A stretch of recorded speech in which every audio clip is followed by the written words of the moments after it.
نحمده ونصلي ونسلم على رسوله الكريم اما بعد فاعوذ باللہ من الشیطان الرجیم بسم اللہ الرحمن الرحیم۔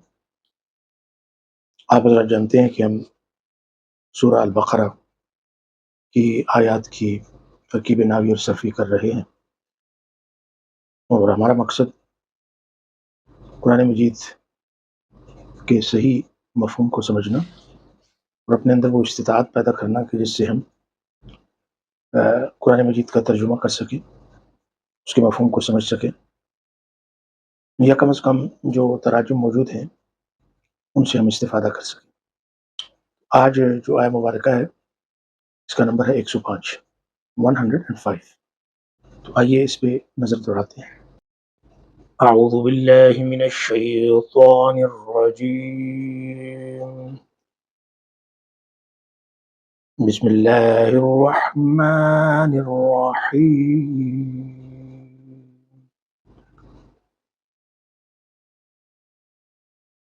ما يود الذين كفروا من أهل الكتاب ولا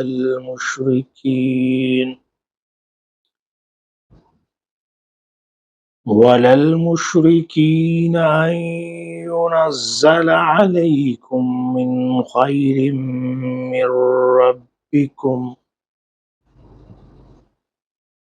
والله يختص برحمته من يشاء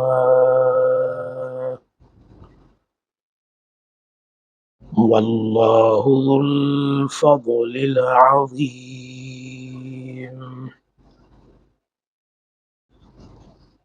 اس آیہ مبارکہ کی جو ابتدا ہے وہ ماں سے ہو رہی ہے۔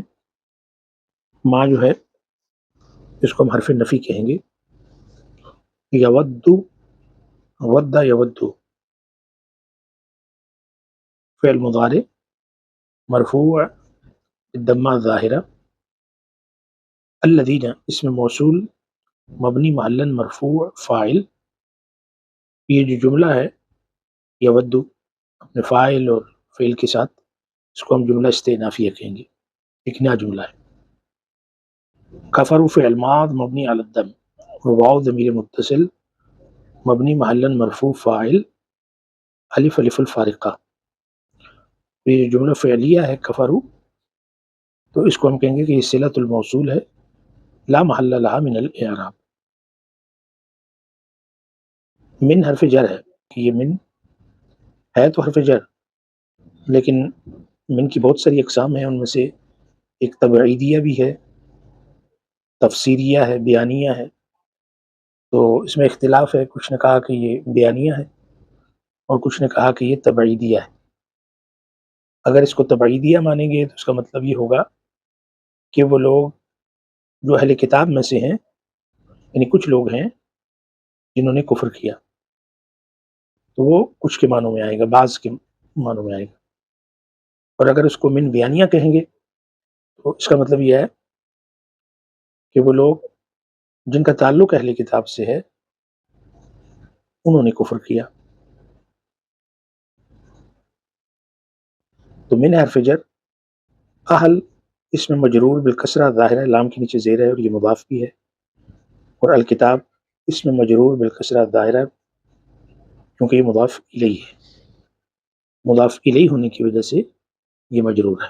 ولا المشرکین، اس میں واو جو ہے عطف کی ہے، اور لام جو ہے اس کو ہم کہیں گے کہ حرف زائد ہے جو نفی کی تاکید کے لیے استعمال کیا جاتا ہے، یعنی وہ نفی جو ماں سے شروع ہو رہی ہے، ما یودو کہ نہیں چاہتے، وہ لوگ اہل کتاب میں سے جنہوں نے کفر کیا وہ نہیں چاہتے، ولا المشرکین اور نہ ہی مشرکوں میں سے وہ لوگ جنہوں نے کفر کیا۔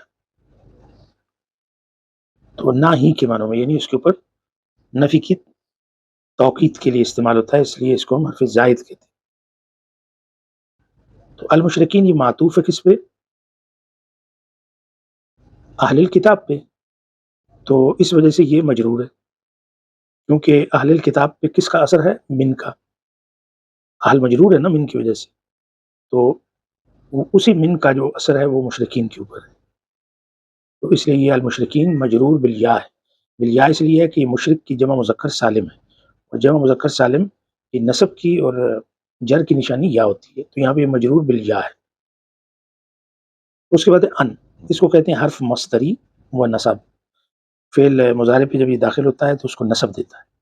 یونزل، آپ نے دیکھا لام کے اوپر زبر ہے، اگر ان نہ ہوتا تو یونزلو نارمل سیگا ہوتا مرفوع، لیکن ان کی وجہ سے یہ منصوب ہے یونزلہ، تو اس کو ہم کہیں گے فعل مضارع مبنی للمجہول۔ یہ پیسو وائس ہے نا، تو پیسو وائس کے لیے ہم کہتے ہیں مبنی للمجہول منصوب بان، اور اس کے نصب کی علامت کیا ہے؟ الفتحۃ الظاہرہ، اور اس میں نائب الفاعل مستتر ہے جوازن، اور اس کی تقدیر کیا ہے؟ ہوا۔ علیکم یہ جار اور مجرور ہے، علی حرف جر ہے، اور کم ضمیر متصل ہے مبنی ہے معلن مجرور ہے۔ پھر اس کے بعد من ہے، تو من پھر حرف جر ہے، لیکن یہ حرف جر زائد اس کو کہیں گے کہ یہ بھی توکید کے لیے استعمال ہو رہا ہے۔ تو خیر ان پھر کیا ہوگا؟ اس کو آپ کہیں گے کہ یہ نائب الفاعل ہے۔ وہ اکیلا اگر وہ ینزل تھا نا، تو اس میں نے یہ کہا تھا کہ نائب الفاعل مستتر ہے، تو اس کی تقدیر ہوا ہے۔ اب اگر اس من کو آپ حرف جر زائد مانتے ہیں تو پھر آپ کو کہنا پڑے گا کہ خیر ان جو ہے یہ دراصل نائب فاعل ہے ینزل کا، تو نائب فاعل تو مرفوع ہوتا ہے یہ مرفوع، لیکن علامت رفعہ الضمہ المقدرہ علی آخرہ، منع من ظہورها اشتغال المحل بحرکت حرف الجر الزائد۔ مطلب یہ ہے کہ کیونکہ من لگا ہوا ہے، حرف زائد ہے، تو اس کی وجہ سے لفظاً وہ مجرور ہے، لیکن محلاً یہ مرفوع ہے۔ اس کے بعد من ہے تو یہ حرف جر ہے۔ ربکم، رب اس میں مجرور بالکسرہ ظاہرہ ہے اور مضاف بھی ہے، اور کم ضمیر متصل ہے مبنی ہے معلن مجرور ہے مضاف الیہ۔ واللہ، یہ جو واو ہے یہ اس کو ہم کہیں گے واو الاستئنافیہ، حرف استئناف، ایک نیا جملہ شروع ہو رہا ہے، تو اس لحاظ سے پھر اللہ کیا ہوگا؟ لفظ الجلالہ ہے، مبتدا مرفوع بالضمہ ظاہرہ، یختص، اختص یختص، اختصاص اس کا مصدر یہ باب افتعال میں سے، اور اس کا جو ثلاثی مجرد ہے وہ خصہ ہے، خصو یخصو، اور باب افتعال میں جائے گا تو یہ بن جائے گا اختص یختص۔ تو یختص کیا ہے؟ فعل مضارع مرفوع بالضمہ ظاہرہ ہے، اور فاعل اس کے اندر مستتر ہے جوازن، تقدیر ہوا، اور ہوا کس کی طرف لوٹتا ہے؟ اللہ کی طرف۔ اور اس کو ہم یہ کہیں گے کہ جملہ جو ہے پورا یختص جملہ ہے نا، تو یہ جملہ محلاً مرفوع ہے کیونکہ یہ خبر بن رہا ہے، کس کی خبر بن رہا ہے؟ مبتدا کی، مبتدا کیا تھا؟ اللہ، تو یہ ایک جملہ اسمیہ ہے پورے کا پورا، اللہ یختص برحمتہ، با حرف جر ہے، رحمہ اس میں مجرور بالکسرہ ظاہرہ اور مضاف بھی ہے، ہو ضمیر متصل ہے مبنی ہے معلن مجرور ہے مضاف الیہ، اور یہ جار اور مجرور جو ہیں یہ کس سے متعلق ہیں؟ یہ فعل یختص سے متعلق۔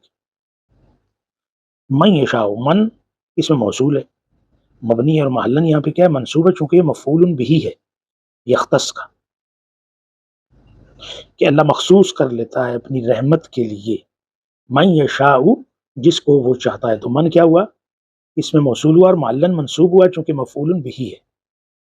یشاء یہ فعل مضارع مرفوع بالضمہ الظاہرہ، یشاء حمزہ کے اوپر پیش، اور اس کے اندر فاعل مستتر ہے جوازن، تقدیر کیا ہے اس کی؟ ہوا، اور یہ جملہ ہے نا یشاء، اس کو ہم کہیں گے صلۃ الموصول، من اس میں موصول تھا نا تو یہ اس کا صلہ ہے۔ تو پھر آ گیا واللہ ذو الفضل العظیم، اس میں جو واو ہے یہ اس کو حرف عطف کہیں گے، اور اللہ جو ہے یہ معطوف ہوگا پچھلے جملے کے اندر جو لفظ جلالہ ہے، اور یہاں پہ یہ کیا بن رہا ہے؟ مبتدا مرفوع بالضمہ ظاہرہ ذو، تو یہ ذو جو ہے یہ اسماء خمسہ بھی کہتے ہیں، اسماء ستہ بھی کہتے ہیں، ان میں سے ہے، جیسے ہمو، ہما، ہمی، اخو، اخا، اخی، ابو، ابا، ابی، اس میں ایک لفظ ہے ذو، ذا، ذی، اس کی 3 شکلیں ہوتی ہیں۔ ذو جو ہے یہ اس وقت ہوتا ہے جب یہ مرفوع ہو، ذا اس وقت ہوتا ہے جب یہ منصوب ہو، ذی اس وقت ہوتا ہے کہ جب یہ مجرور ہو۔ تو یہاں پہ ذو ہے تو چونکہ خبر بن رہا ہے اس لیے یہ مرفوع ہے اور اس کے رفع کی علامت واو ہے، اور یہ مضاف ہو کے آتا ہے۔ اور پھر ہم یہ کہیں گے کہ یہ جو جملہ بنا ہے مبتدا اور خبر، یہ معطوف ہے کس پہ؟ پچھلے جملے پہ، یختص۔ الفضل یہاں پہ آپ کو مجرور نظر آ رہا ہے، کیوں؟ اس لیے کہ میں نے کہا تھا کہ ذو جو ہے یہ مضاف بن کے ہے، تو پھر فضل مضاف الیہ ہوگا، مضاف الیہ مجرور ہوتا ہے، تو یہ مجرور ہے بالکسرہ ظاہرہ، اور یہ موصوف بھی ہے، منعوت بھی اس کو کہتے ہیں۔ العظیم اس کی نعت ہے، اس کی صفت ہے، تو اس لحاظ سے یہ مجرور ہے بالکسرہ ظاہرہ۔ یہ اس کے اعراب تھے۔ اس میں مشکل الفاظ دیکھیں، یودو کا مطلب ہے وہ چاہتا ہے، ما یودو وہ نہیں چاہتا، تو اب چونکہ فائل آگے ہے، ما یود الذین کفروا کافر نہیں چاہتے، من اہل الکتاب اہل کتاب میں سے، جو کافر ہیں وہ نہیں چاہتے، ولی المشرکین اور نہ ہی شرک کرنے والے مشرک چاہتے ہیں۔ یونزل کا کیا مطلب ہے؟ اتارا جاتا ہے، یہ پیسو وائس مجہول ہے۔ یونزل اگر ہوگا تو یونزل کا مطلب وہ اتارتا ہے، یونزل کا مطلب وہ اتارا جاتا ہے، تو یہ نزل یونزل تنزیل باب تفعیل میں سے ہے، اس کا مطلب ہوتا ہے اتارنا۔ علیکم تم پر، خیر ہر وہ چیز کی جس کے اندر بھلائی ہو، وہ ہدایت ہے، وحی ہے، قرآن ہے، یعنی ہر وہ پازیٹیو چیز کہ جو ایمان والوں کے ایمان کو اور زیادہ پختہ کرے، زیادہ کرے، انہیں راہ راست پہ رکھے، دنیا اور آخرت کی بھلائی، یہ خیر ہے۔ من ربکم تمہارے رب کی طرف سے، یختص مخصوص کرتا ہے، برحمت ہی اپنی رحمت سے، من یشاء جس کو وہ چاہتا ہے، شاء یشاء چاہنا، مشیت کے جس کے بارے میں ہوتی ہے۔ ذو الفضل العظیم بہت بڑے فضل والا، ذو کا مطلب ہوتا ہے صاحب یعنی والا۔ یہ تو مشکل الفاظ تھے،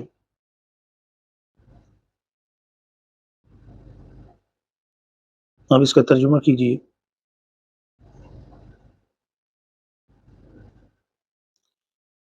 ما یود الذین کفروا من اہل الکتاب ولی المشرکین، کافر لوگ خواہ اہل کتاب میں سے ہوں یا مشرکین میں سے،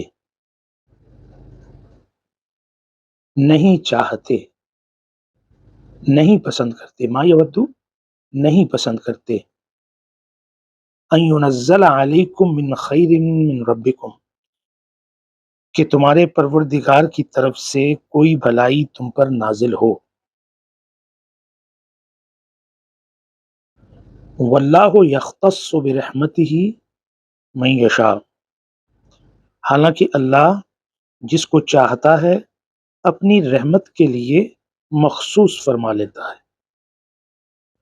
واللہ ذو الفضل العظیم اور اللہ فضل عظیم کا مالک ہے، وہ بڑے فضل والا ہے۔ یہ اس کا ترجمہ تھا۔ تو آپ غور کیجئے کہ اللہ تعالیٰ یہاں اہل کتاب اور مشرکین دونوں کو کافروں کے زمرے میں داخل فرما رہا ہے، کیونکہ دونوں طبقے نبی آخر الزمان صلی اللہ علیہ وسلم کی رسالت کے منکر تھے، لہٰذا اس پہلو سے وہ دونوں ایک حیثیت رکھتے ہیں، اور دونوں کے دل مسلمانوں کے حسد اور بغض سے بھرے ہوتے ہیں۔ یہ دونوں نہیں چاہتے کہ مسلمانوں کو کوئی بھلائی نصیب ہو، نہ دنیا کے اندر نہ آخرت کے۔ وہ مسلمانوں کی جس چیز سے بہت جل بھن گئے وہ ان کا دین اسلام ہے۔ ان کو یہ بات پسند نہ تھی کہ اللہ تعالیٰ نے انہیں چھوڑ کر اس بھلائی کے لیے مسلمانوں کو کیوں منتخب فرمایا۔ ان پر قرآن کی صورت میں وحی الہی کیوں نازل ہوئی؟ انہیں اس انعام و اکرام سے کیوں نوازا گیا؟ اور کائنات کی عظیم ترین امانت یعنی اسلامی نظریہ حیات کا محافظ مسلمانوں کو کیوں قرار دیا گیا؟ تو آپ نے پچھلی آیتوں میں دیکھا نا کہ یہ لوگ اس بات کے ہرگز روادار نہ تھے کہ اللہ تعالیٰ اپنے فضل و کرم سے کسی اور بندے کو بھی نواز دے۔ اس سلسلے میں ان کی تنگ دلی اس حد کو جا پہنچی کہ نبی پاک صلی اللہ علیہ وآلہ وسلم پر پیغام وحی لے کر آنے والے فرشتے حضرت جبرائیل علیہ السلام کو بھی وہ اپنا دشمن سمجھتے تھے۔ اللہ کہتا ہے کہ واللہ یختص برحمتہ من یشاء، اللہ جس کو چاہتا ہے اپنی رحمت کے لیے چن لیتا ہے، وہ مالک ہے، کیونکہ وہ جانتا ہے کہ اس امانت و رسالت کا جو بہترین محبت ہے وہ کہاں ہے۔ اب اگر اللہ تعالیٰ نے یہ پیغام نبی پاک صلی اللہ علیہ وسلم پر اتارا اور آپ پر ایمان لانے والوں کو اپنی رحمت خاص کے لیے چنا، تو اللہ کو معلوم تھا کہ یہ میری اس بارے امانت کو اٹھانے کے اہل ہیں۔ واللہ ذو الفضل العظیم، وہ بڑا فضل فرمانے والا ہے۔ نبوت اور رسالت کی نعمت سے کوئی بڑی نعمت نہیں ہے، اور دولت ایمان سے بڑی کوئی دولت نہیں ہے، اور اللہ کی طرف دعوت دینے سے بڑا کوئی اعزاز نہیں ہے۔ اللہ تعالیٰ یہاں مسلمانوں کو یہ احساس دلانا چاہتا ہے اور ان کے اندر یہ شعور اجاگر کرنا چاہتا ہے کہ اللہ تعالیٰ نے ان پر ایک عظیم احسان اور فضل و کرم کیا ہے، یہ کوئی چھوٹی بات نہیں ہے۔ ایک جب اللہ نے فرمایا نا کہ لقد من اللہ علی المؤمنین اذ بعث فیہم رسولا من انفسہم، کہ اللہ تعالیٰ کا بہت بڑا احسان ہے کہ اس نے نبی پاک صلی اللہ علیہ وآلہ وسلم کو مبعوث فرمایا اور ان پر قرآن اتارا کہ جس کی وہ تلاوت فرماتے ہیں اور تزکیہ نفس کرتے ہیں۔ تو آپ نے دیکھا نا کہ پچھلی آیات میں مسلمانوں کو یہ تصور دلایا گیا تھا کہ مسلمانوں پر اللہ کے ان احسانات کی وجہ سے کفار کے دل کینے اور حسد سے جل بھن گئے ہیں، لہٰذا اب مسلمانوں کو ان جماعتوں سے، ان گروہوں سے کہ جن کو یہود کہا گیا، مشرکین کہا گیا، ان سے چوکنا رہنا ہوگا۔ اس کا مقصد بھی یہی تھا کہ مسلمان ان سے محتاط رہیں اور یہودی سازشوں کے مقابلے میں ان کا شعور تیز رہے۔ یہودیوں کی وسوسہ اندازی اور تشکیک کے مقابلے میں مسلمانوں کے اندر اس قسم کے احساس و شعور کو بیدار کرنا ضروری تھا، کیونکہ یہ لوگ اس وقت بھی اور اس کے بعد آج تک مسلمانوں کے دل و دماغ میں اس نظریہ حیات پر ایمان کمزور کرنے کی کوشش کر رہے ہیں۔ یہ دولت ایمان ہی تھی جس کی وجہ سے وہ مسلمانوں کے ساتھ حسد کرتے تھے، کیونکہ اس کی وجہ سے مسلمان ان سے ممتاز اور برتر ہو گئے تھے۔ تو غور کیجئے تو پتہ چلتا ہے کہ یہ آیہ مبارکہ جہاں ہمیں اہل کتاب اور مشرکین اور بنی اسرائیل کی مسلمانوں کے بارے میں ان کے خیالات کیا تھے، تو وہاں یہ آیہ مبارکہ ایک ایسے موضوع پر غور و فکر کرنے کی دعوت دے رہی ہے جو نہ صرف ہمارے عقیدے سے متعلق ہے بلکہ ہمارے اجتماعی شعور، سیاسی بصیرت اور دینی وابستگی کا مرکز بھی ہے۔ یہ موضوع ہے حسد، اہل کتاب و مشرکین کی دشمنی اور اس کے مقابلے میں اللہ کی مخصوص رحمت۔ قرآن مجید میں اللہ تعالیٰ نے ہمیں ان دشمنوں سے خبردار فرمایا ہے جو بظاہر ہمارے خیر خواہ دکھائی دیتے ہیں لیکن ان کے دل بغض، حسد اور نفرت سے بھرے ہوئے ہیں۔ اسی لیے اللہ نے فرمایا کہ ما یود الذین کفروا من اہل الکتاب ولا المشرکین ان ینزل علیکم من خیر من ربکم، اہل کتاب اور مشرکین جو کفر پر ڈٹے ہوئے ہیں وہ کبھی بھی یہ نہیں چاہتے کہ اے مسلمان تم پر تمہارے رب کی طرف سے کوئی بھلائی نازل ہو۔